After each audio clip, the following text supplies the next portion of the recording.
حماق فيديونا بيتسب بصحو تم بيتسب دما اب حيال زخنا حزنن ጭንቅን ኢርኮ ማለት እዩ እዚ ሓውናዚ 10 ሚሊዮን ተዘይ ሰሪድኩም ህይወቱ ክንሕልፎ ኢና እናተውሃሉ ብዙሓት ስደተኛታት ዝዕቆበት አደ ብዙሓት ገያሾ ኮይና ዝዕቆበት ሱዳን ሎሚ ግን ንዜጋታታ ምዃን ሲና መዓልታዊ ዜና ሞት ይስማዓል ኣሎ እናቴ ጥንቅቅ ያለች ጎንደሬ ናት አም ጎንደሬ ቢታደሞ እነቶን ምትል የነበርሽ አው እነተን ዘመደረሻችሁ ሐሜዳይ አብዝበሃል ቀቲሎም አብካሻ ደውሪየሞ እናተባሃለ እዩ ዚደማ ልብ ሰባሪ ዝኾነ ነገር እዩ እንዳተነገረ ዝርከብ ዳይ ከይድገም ኢና እንደሊ ዝሓለ ፈረስና ይኮነን ከይድገም ኣብ ቦርደር ኤርትራ ኢና ዘለና ሰላም ከመይ ቀኒኹም ክቡራት ናይ እሙን ሚዲያ ቤተሰብ ሎቡ ከም ጥልሙድ በአዲስ ዜናታት ናባሁን ቀሪብና ነና ላይክ ሼር ሰብስክራይብ እናገበርኩም ድማ ምሳና ክጽሕሙ ብፍቅሪ ናሐተት ኣብዚ ድማ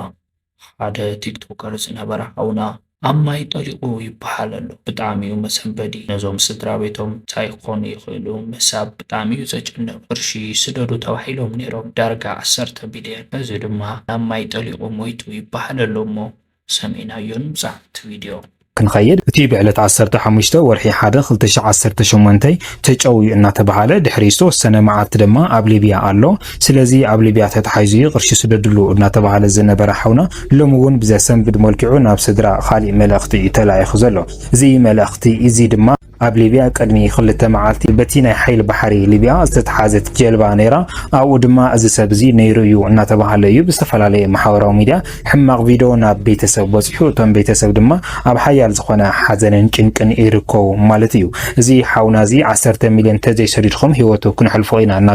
እናተውሃሉ ካብዚ ብዝተበገሰ ድማ ናብ ማሕበራዊ ሚድያ ወፅዮም ሓጉዝና እናወሉ ዝነበሩ እንትኾኑ እዚ ሓውናዚ ሎሚ ግን ብዝሕዝን መልክዑ ናብ ስድራ ሕማቕ ቪድዮ ተላኢኹ እናተባሃለ እዚ ድማ ካብቶም ኣብ ሊብያ ዝሞቱ ሰባት ሓደ እዩ እናተባሃለ እውን እናተገለጸ እዩ ዝርከብ ማለት እዩ ኮራ ሰማዕትና በዚ ኣቢሉ ድማ እቶም ቤተሰብ ሓያል ዝኾነ ሓዘንን ጭንቀትን ሒዞም ይርከቡ ማለት እዩ ኣብዚ ኣጋጣሚ ነመሓላልፎ መልእኽቲ እኳ እንተሃለየ ስደት ጽቡቕ ኣይኾነን ስለዚ ዓድኻ ገዲፍኻ ናብ ስደት እሞ ድማ ቤተሰብካ ዓቕሚ ዘይብሎም ናብ ሊብያ ክትምራሕ ከለኻ ሙማትካ ስለዘይተርፍ ኣብዚ ትሰምዑ ዘለኹም ኣሕዋትና ይኹን ኣሕዋትና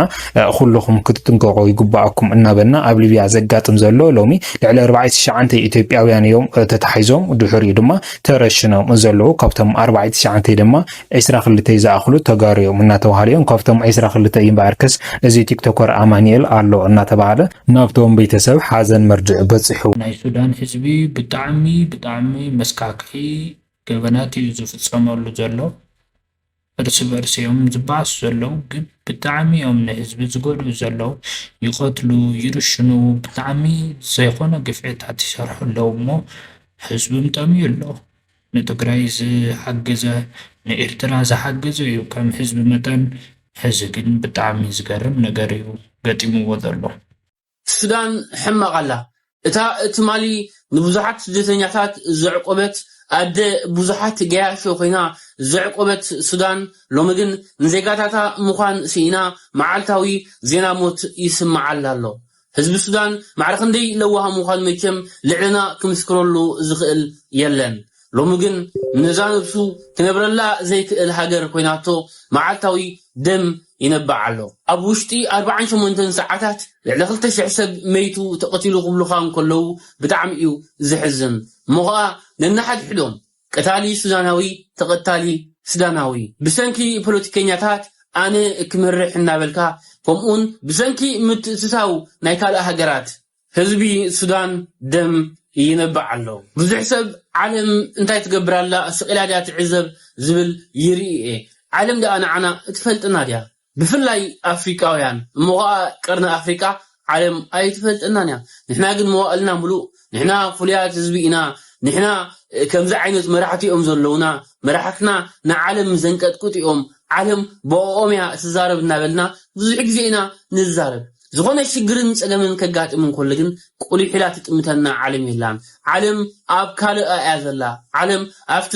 ጥዕማ ጉዳይ እያ ዘላ ኣብዚ ቀርኒ ኣፍሪካ ሰላም ክሰፍን ዝኽእል በኣና ጥራዩ ንሕና ዕግርግር ገዲፍና ሰላም እንተደኣ መሪፅና እቶም ኩናት ዝብርሆም መራሕትናውን ንሰላም ዝሓስቡ ጥራዩ ኣብ ቀርኒ ኣፍሪካ ሰላም ክነግዝ ዝኽእል ንህዝቢ ሱዳን እግዚአብሔር ይርዳእዮ ሰላም ይወርደሉ እናበልኩ ኩላትና ድማ ብጸሎት ንደግፎም ኢና ሰላም ንህዝቢ ሱዳን ሰላም በሓፈሻ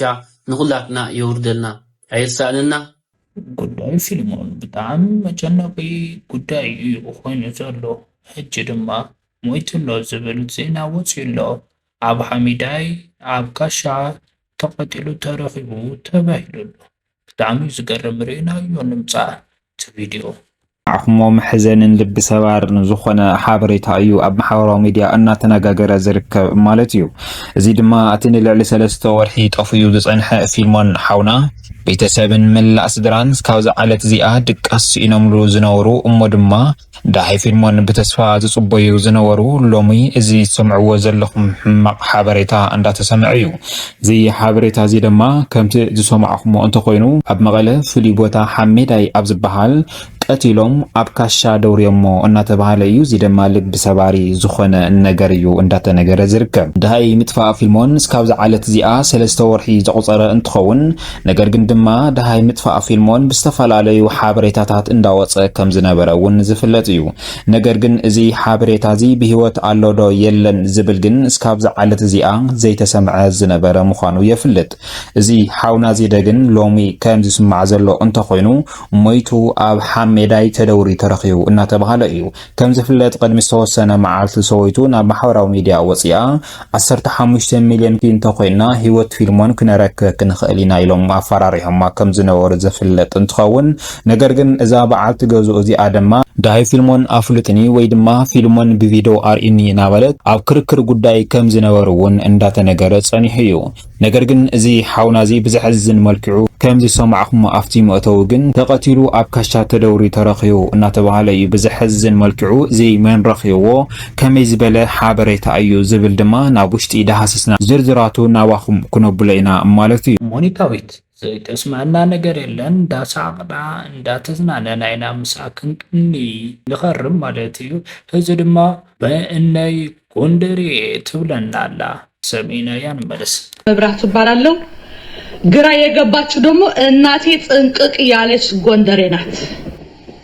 አም ጎንደሬ ቢታ ደግሞ እነቶን የምትል የነበርሽ አው እነተ ነው ዘመደረሻች ደግሞ ቢታ ስራት አርግ ቢታ እኔ ጎንደሬ ነኝ እህትሽ ነው ዋ ለምን ነው የምትቀበሉት ግን አም ጎንደሬ ተሐረካዊ በቃ አሁን አገር አለ ኢትዮጵያ ከሄድኩ መሜ የሚቀጥለው ሳምንት ኢትዮጵያ ነው የሚሄድ ቀላ ኢትዮጵያ እዛ ዝልጥልጥ ፍልውሃ ዶሎ ፍልውሃ ያለ ጎንደር ያለ ደባርቅ ያለ ደንቢያ ደግሞ ጎንደር ነው ደንቢያ የት ነውማ ደንቢያ ምላችሁ የሆኑ ሰዎች አሉ ሲነጋገሩ እዚህ ሐማሴን ምሽ ታውቃሉ ሐማሴን ደንቢያ ነው ስለሚሉ ደንቢያ ነኝ አልኳችሁ ግን እኔ ድንቅ ጥንቅቅ ያልኩ የደባርቅ ልጅ ነኝ በእናቴ ጎንደሬዋ ጎንደር ጎንደር ናይ ትግራይ ጀነራላት እንተን ሓስብ ናብ ርእስና ዝመጽእ ጦርነት ይኾነሎ ሕዝታት በዛኹም ጦርነት ይኣኽለና ግደፉና ዝብል ሰብ ክመጽእ ክኽእል እኒአዎ ቪድዮ ሪናዮ ንመለስ ኤርትራውያን ሰላም ዝደሊ ናይ ኤርትራ ህዝብን መንግስትን ንሰላም ደው ምባል ክንቅጽለሉ ኢና ጆኖሳይድ ንዝቐጽል ሓይሊ ከዓ ኩሎም ጆኖሳይድ ዝቃወም ሓይልታት ኣብ ከባቢና ዘለዉ ኣምሓራ ይኹን ኤርትራ ይኹን ኣጎብ ይኹን ዓፋር ኣብ ጎኒ ህዝቢ ትግራይ ክኾኑ ኣብ ጎኒ ሰራዊት እዚ ክኾኑ ከዓ በዛ ኣጋጣሚ እዚዩ መልእኽትና ንሕልፍ ከይድገም ኢና እንደሊ ዝሓለፈ ረስዕና ኣይኮነን ከይድገም ኣብ ቦርደር ኤርትራ ኢና ዘለና ግልፂ ሕና እንደሊ ሰላም ተጋሩን ኤርትራውያንን ብሰላም ክነብሩ እዩ ሕጋዊ ክኸውን እዩ ንሕና ሉዓላዊነት ብዝምልከት ናይ ኢትዮጵያ ምዃን ንፈልጥ ኢና ብሕጊ እሶ ይኮነን ፀገም ሰላም ግን እንደሊ ኢና ስለ ሰላም ምስ ዝደሊ ህዝቢ ኤርትራ ብሰላም ክንነብር ኢና እንደሊ ሰላም ምስ ዝደሪ ተኻሊእ ብሕጊ ብስርዓት ይፃረየልና ጆኖሳይድ ተፈፂሙና እዩ እዚዩ ክቕፅል እየ ንዝብል ሓይሊ ግን ደው ይበል ደው ከም እንብል ከዓ ኢና نرجع زلنا أما شرشة قالينا نعتو زلنا أما خد حزب تجراي كنت جورو هنا أما ودأت حد نجار كزارب بقالم حليهم أما خد حزب تجراي مودعتا مسوات زخفلو قال حزب تجراي جميرهم زودو بصوتنا قال كعصوه زرباي بصايسيم كابز حزبي توليدنا حزبي قاليسنا عبينا نز حزبي طليمنا دعا نابي كنكد ولا دغاجمنا خنسوا عينايلو جمير واتقالسي وديوا كبري هابلنا زلالم بصباي كافتم جمرون بمسواتي زودوني علامه يحلونا አወዳድባና ውዳቤ ያለውና ቁኑ ዓላማ አወዳድባና ቁኑ ወይ ድማ ናይ ትክክለኛ አመራር ያለውና ቀደም የተንበርከኽና ኣብ ዝሓለፈ ስርዓታት የተንበርከኽና ሕዝቡን ኣይንበርከኽን እዚ መስዋዕት ዝሓትት ተኮይን ኸኣ ክንከፍሎ ኢና ኢሉ ገይርዋ ኸኣ ሕዚ ሰላም ማእኸል ጌርና ብቐጻሊ ካብዚ መጽዩ ተጋሩ ከምብርክየ ዝብል ግን ንሕናኸ ደቂ መን ኮይና ኣብዚ ታሪክ ምዕራፍ እዚ ዘለና ኣብዚ ወለደ እዚ ዘለና ሕሉፍ ታሪክ ንክርስትና ተኣመንት ወይ ናይ ክርስትና እምነት ተኸተልቲ ንዝኾና ከዓ ኣብ ፊት ማርያም ፅዮን ኮይና ኢና ንውስን ዘለና እዚ ማለት ንሙስሊም ኣሕዋትና ከዓ ኣብ ኣልነጋሽ ፊት ኮይና ኢና ንውስን ዘለና እዚዩ ሓወልትና ኣብ ቅድሜና ጌርና ሃይማኖትና እውን ሓደ ብሄራዊ ዓቕምና እዩ ንኩላና ኣብዚ ኮይና ንፍፅሞ ከዓ ዝትግበር ምዃኑ በዘጋጣሚ እዚ ክገልፀልኩም ደሊ መልእኽቱ ረዚን ምዃኑ እውን ክገልፀልኩም ደሊ ብዝተረፈ ኣጋ መወዳእታ ንኩሎም ብሄራዊ ዓቕምታት ትግራይ ሰራዊት ህዝቢ ትግራይ ግዚያዊ መንግስቲ ትግራይ ንህዝባዊ ወያነ ሓርነት ትግራይ نأمخته استساتفوا مسوات زخفلون حزون مخته زب تجراي دقيفهم دوز والو بيراو دبات نملا إثيوبياويان نالكواوينا زلو حزبي بتلين إرتراويان سلام زدلي نا إرترا حزبن منغستن نسلام دو مبال كنقصلو لينا جونوسايد نزقصل حيل خا كلهم جونوسايد قوم حيلتا تكاوينا زلو امحرا يكون ኤርትራ ይኹን አጎብ ይኹን አፋር አጎን ህዝብ ትግራይ ይኮኑ አጎን ሰራዊት እዚ ይኮን ኸ በዘጋጣም እዚሁ መልእክትና ንሐልፍ ከይድገምና እንደሊ ዝሓለፈ ረስዕና ይኮነን ከይድገም አቦርደር ኤርትራ ኢና ዘለና ግልጽ እحنا እንደሊ ሰላም ተጋሩን ኤርትራውያንን በሰላም ክነብሩ ሕጋው ክኾኑ ንሕና ሉዓላዊ ነት ብዝምልከት ናይ ኢትዮጵያ ምዃን ንፈልጥና ብሕጊ ሰይኮነ ፀገም ሰላም ግን እንደሊና ስለ ሰላም ዝደሊ ህዝቢ ኤርትራ በሰላም ክንነብርና እንደለ ሰላም ዝደሪ ተኻሊ ብሕጊ ብስርዓት ይጻረየልና ጆኖሳይድ ተፈጺሙና እዩ እዚዩ ክቅጽል የን ዝብል ሓይል ግን ደው ይበል ደው ከም እንብል ከይና እንረጋገጽ ዘለና አመጨረሻ ቃሊና ናአቱ ዘለና አመኸት ህዝብ ትግራይ ክንትጉረውና አሞዳታ ሓደ ነገር ክዛረብ بقالم حليهم أما خت حزب تجراي مودعتا كنت تجبرو إنا حزب تجراي أودنا هم زلنا نفلتينا جزياو منقصنا زلوا تأجم دم عراري ودنا كم زلوا نفلتينا نايسراوي تمارا حبب برجو بس قدايزيو بتعمل جلسينا ملا سراويتنا خاتم ما يتيو أنتم كاوكور لعلنا ولكم بزاي كونت سراويت كتكفافلوا تسعركم كا زي أون ملختيا زنايلهم والسنة كلها تميتنا بدرجو ثلاثة درجة لعلوة مرار حون ما أخلوتون بملؤ تجدلايون تميتوا بملؤ دمسي قال استعطوا السنة كم نتجبر خارج سنيا إنا كلها بس من قد بس حجز الله بس إحنا زلنا درجة ندحريت أين من لسن سلازي ملا حزب تجراي መላእ መንግስታዊ መሓውር ብሄራዊ ውዳበና ንመንግስቲ ዝመርሕ ሕጋዊ ንመንግስቲ ዝመርሕ ህዝባዊ ወያነ ሓርነት ትግራይ እውን ምስ ኣባላቱ ኣብ ጎኒ ዝውሳነ እዚ ክኸውን በዚ ኣጋጣሚ እዚዩ ንፅውዕ ከም ዝኸውን ከዓ ንኣምን ስለዚ ኩላህና ብሓደ ብጥምረት ከም እንኸዶ በዚ ሕጂ ዝበሃል ዘሎ የማነ ፀጋም ዘይኮነስ ኣብቲ ትክክለኛ ብሄራዊ ኣጀንዳ ኮይና ንቅድሚት ክንከይድ ካብዚ መንገዲ እዚ ከውፅና ንፅዑር ከዓ ኣደብ ክገብሩ እንታይና ወሲና እዩ ቀፂሉ ዝመፅእ ዝወሰናዮ ግልፂ እዩ መኸተና ንሰላምን ሕጋዊ መፍትሕን ካብ ሕጋውን ሰላማውን መፍትሒ ንላዕሊ ንዝመፅእ እውን ወይ ከፈተኽ መኸተና ክቕፅል እዩ ሓደ ውሳነ መኸተና ክቕፅል እዩ መኸተና ሉዓላውነት ብምኽባር ክረጋገፅ እዩ መኸተና ሓድነት ህዝቢ ትግራይን ሰራዊትን ብዘጠናኽር መንገዲ ክንቅፅለሉ ኢና እዩ ውሳነና እዚ ዝገልፅ ውሳነና ንሕጋዊ ሕገ መንግስታዊ ናይ ዝኽልልን ናይ ሰራዊት ሕገ ደንብን መሰረት ገይሩ እዩ ተወሲኑ ብኡ መሰረት ከዓ ክንከድ ኢና ስለዚ ውሳነና ሕግን ስርዓትን እውን ክነኽብር ምዃንና እዩ ዝገልፅ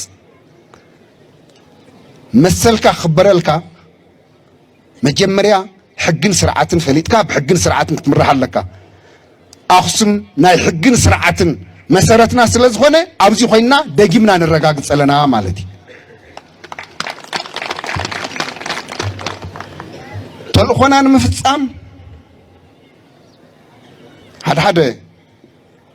ጉድለት ኣብቲ ሰራዊት ገጢሙ ናይ ናብራ ናይ ደሞዝ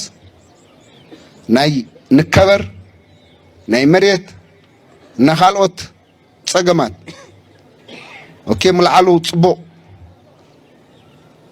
ኣተገባብሩ ትክክል ኣይኮነን ፍጹም ዳግም ከምዚ ዓይነት ነገር ኣብ ትግራይ ክፍጠር የብሉን ፍጹም እዩ ውሳነና ፍጹም ብዝኾነ መለክዒ ንታሪኽን መንነትን ህዝቢ ትግራይ ይገልፅን ንናይ ሰራዊትና ሕግን ስርዓትን መምርሕን ኣይገልፅን ናይ ውሕዳት ዋላ ይኹን ናይ ብዙሓት ስለ ዝኾነ ኣይኮነን መብዛሕትአን ኣሃዱ ብጣዕሚ ብዝተወሰኑ ተጋደልቲ እዩ ተገሊፁ ሕቶ ተጠቃምነት ተላዒሉ ብኣግባቡ እዚ ንምፍታሕ እውን ኣብ ቀፃሊ ዝኾነ ምንቅስቃስ እዩ ነይሩ ነርና በብደረጁ